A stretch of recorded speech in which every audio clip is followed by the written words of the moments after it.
Hello folks, welcome to DCS World. We're in the Pimax 8KX running the Openxr runtime, and we'll talk about that as we go. But this is the Patrulla Aguila Spanish Air Force display team. I probably completely butchered the name, so apologies if I have.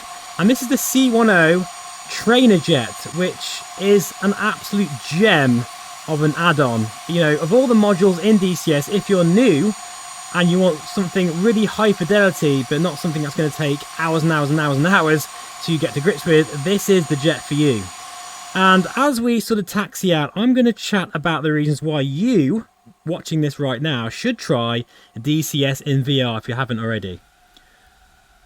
It's a very, very special sim, without a doubt. And, oh, this is so smooth, guys. I've got motion smoothing on, and we're getting a locked 37.5 frames per second, which is half the refresh rate of the 75 Hertz that I've got this Pimax running at, and that seems to be the sweet spot for me.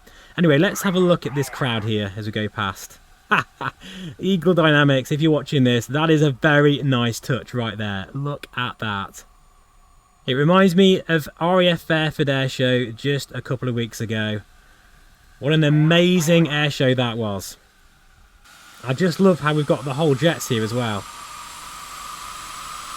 Right, see if I can kind of jump back in again here before he gets there. Sorry. So, yes, DCS. Now, if you've been a long-term viewer of the channel, you will have noticed that I have shown a number of DCS videos off over the years.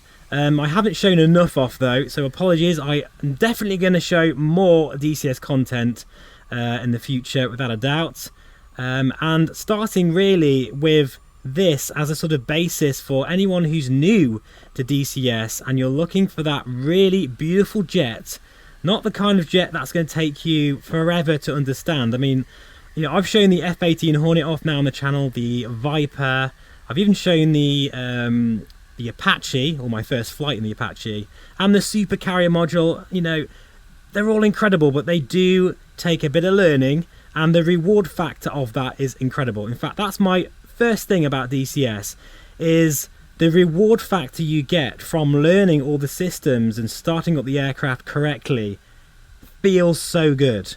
You know, it's all very well jumping into an aircraft and messing around, but it feels shallow and a bit sort of, you know, underwhelming after a while. But when you have to learn the systems and understand all the idiosyncrasies of the aircraft you're learning and flying, when you get it right, when you get that landing on the carrier just right, in fact I'll put some footage in now of me flying in the F-18 Hornet, and as you can see there, that's in the VARJO AERO this time, and wow, yeah, it's just feels so good when you get that cable on the carrier coming home from a long mission of say 2 or 3 hours.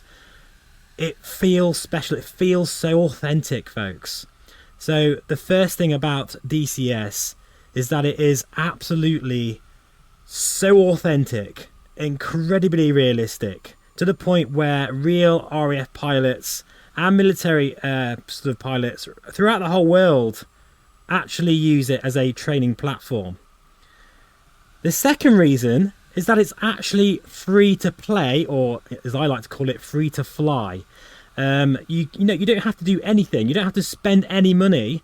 Admittedly, the aircraft that are with it are pretty sort of low fidelity, but it will give you an idea of how it runs in terms of how beautiful it is, how, you know, the VR experience is for you.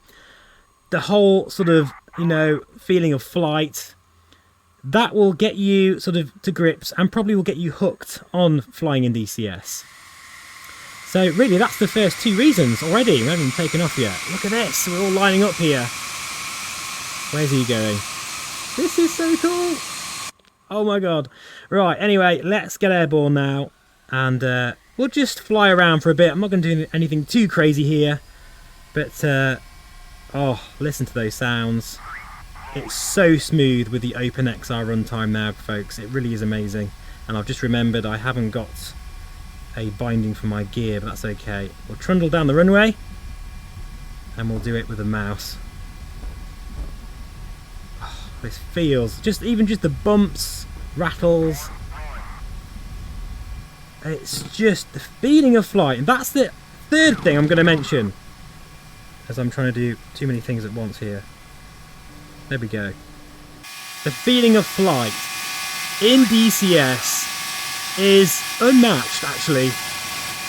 There's something about the flight modelling, the way the aircraft sits in the air and moves around, that it's hard to explain, it's hard to put a finger on it, but you feel like you're moving through a constantly dynamically changing atmosphere, like you would in real life. And it feels special. You know, the flying in DCS feels very special. It doesn't feel... It feels different to, say... I don't really want to compare it to other sims, to be honest, because this is completely all on its own. But if I had to compare it to anything else, it would be IL-2, because IL-2 has a real nice fluid feeling of flight and X-Plane, and you get that here. You really do. So recap. You know, the first 3 reasons why you should try DCS in VR is, first of all, it's free. Okay, you can try it for free. Also, the reward factor of learning an aircraft, just pick a module, you know, and maybe get it on sale if it's, you know, because they do quite a few sales. But even so, the, you know, the trainer jet like this, try it, pick it up, and just spend time learning it. And that feeling, the reward factor, is fantastic. The third reason is the feeling of flight. As I'm stalling there. It just look at the way the aircraft is moving around on its axis. I'm not doing a very good job here because I've just reinstalled DCS and all my bindings need redoing, so apologies for that. I'm using a Gladiator VKB, I think it's called, joystick.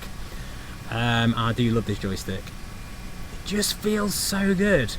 Now, another reason why DCS is so amazing, and in fact typically today I can't really show you that, is the cloud systems.